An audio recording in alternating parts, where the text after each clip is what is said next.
Fish farming inputs.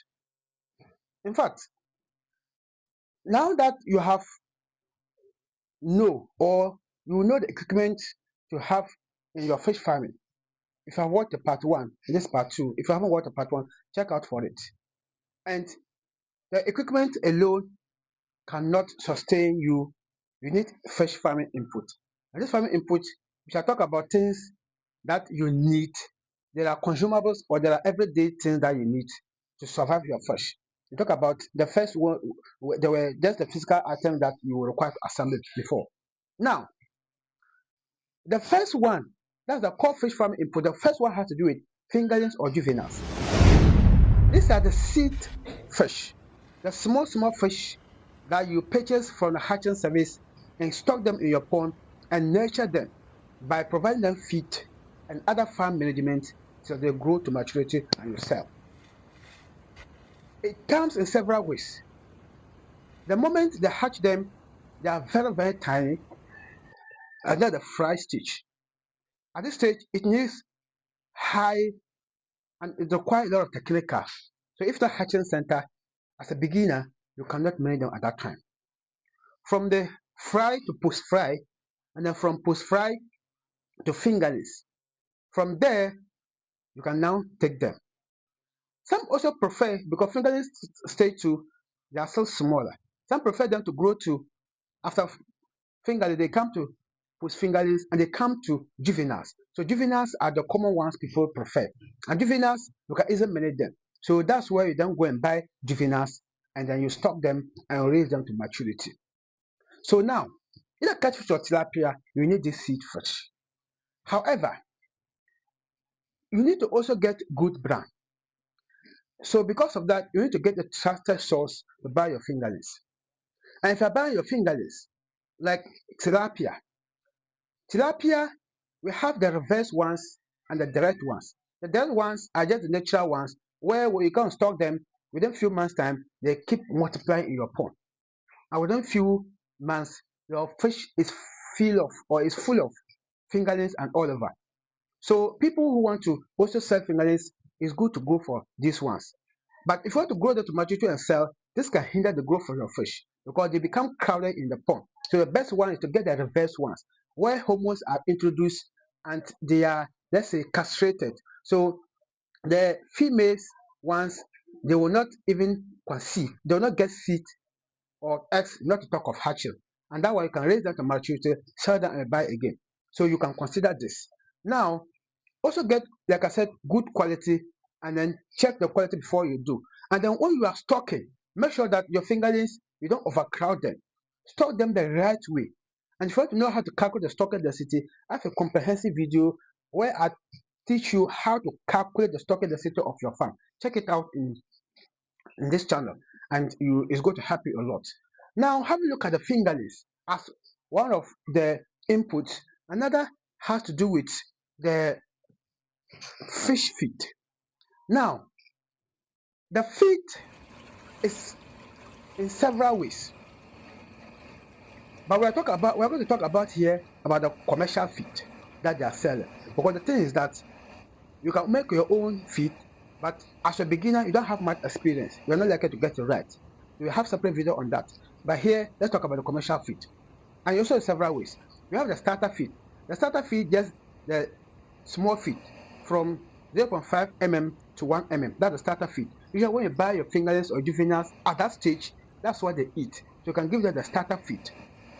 2 mm, if they are juveniles or jumbo, they can take it. So we have the starter feed. So for the starter feed to a nursery feed, and that's what I told you that the jumbo, they can take 2 mm. So 2 mm, 3 mm to 2 mm to 4 mm, you can say nursery feed. Now we have the grow out feed from 4 mm to 6 mm becomes the grower feed, and we have the finisher feed. So this feed, when you start buying this feed, that's the last batch that you'll be buying till you harvest them. From some even have it up to 12 mm, but the common one have them up to 8 mm. So any of this, you are good to go, and that's the stage where the fish are almost matured, and you can even harvest them at any time. So this is the time you give them the finisher feed. Now, the feed is pelleted into sizes. So all that I have mentioned, starter feed, nursery feed, grower feed, they are pelleted into sizes. You hear me say 2 mm, 1 mm, 0.5 mm. Yes. So they are pelleted into those sizes. For instance, earlier you saw me holding feed. Now, I'll show you clear example. This feed is 6 mm. Yes, 6 mm. Yes. I'll show you another one. And this is 8 mm. You can see the difference. 8 mm bigger than the 6 mm. So now the size of the fish determine the size of the fish determines the type of feed to give them. So if look, you have seen the 8 mm. If I give it to fingerling, that tiny ones, how would they be able to swallow it? It's not possible. Now, even apart from that, it also has different nutritional proportion according to the sizes. Now we also have floating. This one is also made of floating and sinking feed. The sinking feed, when you throw it in, it sinks into the bottom and the fish consume. This is highly not recommended because you are not able to monitor whether the fish are actually eating the feed. Because if they don't eat it, it becomes poisonous because it introduces high ammonia. But the thing is that it is cheaper. That's one of the advantages. So we have the floating feed. So the floating feed, like the one I just showed you, if you throw it into the pond, it is on the surface. So you are able to monitor the fish, how they eat it. If they're not eating, you know.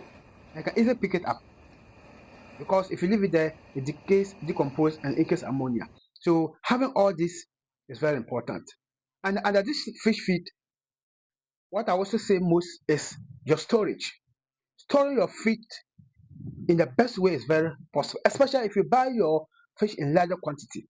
I have instances where in my own farm and other farms where they store their feed and the feed got spoiled, wasting a lot of money. So store it in a cool and dry place. Don't make sure that water doesn't have access to it. Because if it get wet, it will spoil. Make sure that there's enough ventilation at the place. And that way you are able to do. And make sure that you are not able to buy more than excess. So that the feed also has expiring date.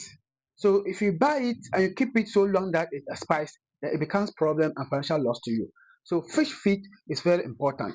Now, let's look at treatment and consumables. Treatment. I mentioned earlier water. So having your water source is not enough. You need to have treatment. And treating your water, there are chemicals that you can use to treat the water. You can use salt, that's natural way, and I like it. You can also use the salt to treat your water or to treat your fish. You can use lime to treat your fish pond, to treat your water. You can use bitter leaves, the almighty bitter leaves. And I always say, if your fish farm you don't have bitter leaves planted in your farm, my brother, try to do that. Bitter leaves is very important and very crucial to have it. You can always use it to provide more health, to boost the immune system of your fish, to increase the water quality in your farm. The bitter leaves is very important. So these are natural ones. And I have separate videos for each of them. So if I'm going to tell you how to use it, there are but advantage, disadvantage, and everything. This, like I said, is going to be cost. It's going to be a very lengthy one. But if you check it out, you have other videos. I've made several videos on them already. Now we also have vitamin C, probiotics, antibiotics, and all this you can use it to treat your water.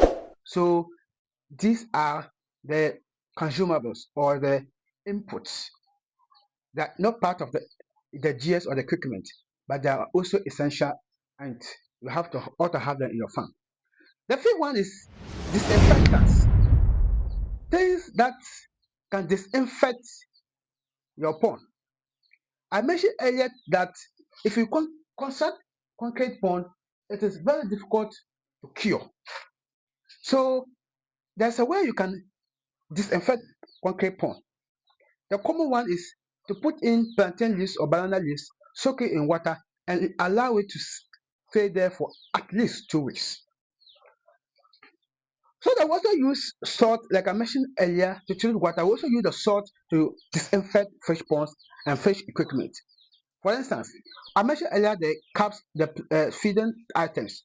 So if I'm going to use them and they're exposed, and I fear that there could be viruses that can contaminate the water, I can prepare salt solution and dip it in, and I disinfect it. So these disinfectants are very good. And then there are several ways I've given them use some. The fifth one is health inputs. In fact, when it comes to the fish, they're also just like human. They have lives. They also experience diseases. So providing health is very important. You can have basic medication. I mentioned earlier, and this you can use the bitter leaves, salt, lime to treat them. There are also chemicals like antibiotics, probiotics to provide treatment for them. You can use the herbal treatment, like I said, bitter leaves is one of them. And then you can also have quarantine tanks to quarantine your fish before introducing them to the major ones. And these are ways that boost um, the health of the fish. So the consumables, that is when the fish are always ready to consume. You need gloves, you need buckets, you need bags to transport them, you need containers, you need, and all this. These are the consumables. Now, record keeping inputs is very important. You need to have you can have the traditional way, that have your book and your pen, your record, period.